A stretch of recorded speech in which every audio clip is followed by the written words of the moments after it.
যারা আমাদের সৎ বিনয়ী আজাদ স্যারকে দিয়ে বদলি বাণিজ্য, নিয়োগ বাণিজ্য এবং কি বিভিন্ন অপকর্মের জন্য চেষ্টা করেন, সেই কাজগুলা যখন তিনি প্রশ্রয় দেন না, তখন তার বিরুদ্ধে লেগে তার পিছু লেগে তাকে অপমান অপদস্থ করার চেষ্টা করেন।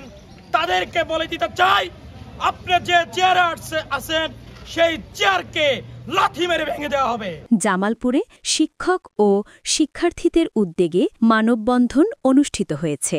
মাধ্যমিক ও উচ্চশিক্ষা অধিদপ্তরের মহাপরিচালক কর্মরত থাকাকালীন ওই পদে নিয়োগ বিজ্ঞপ্তি প্রকাশকে অসম্মানজনক ও অবমাননাকর দাবি করে তা প্রত্যাহারের দাবি জানানো হয়। জামালপুর জেলা প্রতিনিধি শরীফুল ইসলাম ঝোকনের প্রতিবেদনে বিস্তারিত।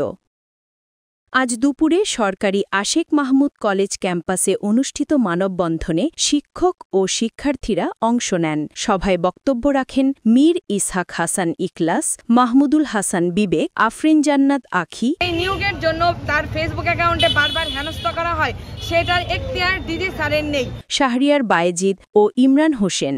মানববন্ধনে শিক্ষার্থীরা শিক্ষা মন্ত্রণালয়কে সতর্ক করে বলেন, অবিলম্বে এই সিদ্ধান্ত প্রত্যাহার করা না হলে বৃহত্তর আন্দোলনের মাধ্যমে তাদের দাবি বাস্তবায়ন করা হবে। ডক্টর আজাদ খানকে তারা এই পদে দেখতে চায় না। এর কারণ হচ্ছে ডক্টর আজাদ খান যদি ডিজি হিসেবে দায়িত্ব পালন করে, তাদের দুর্নীতি করা সম্ভব হবে না।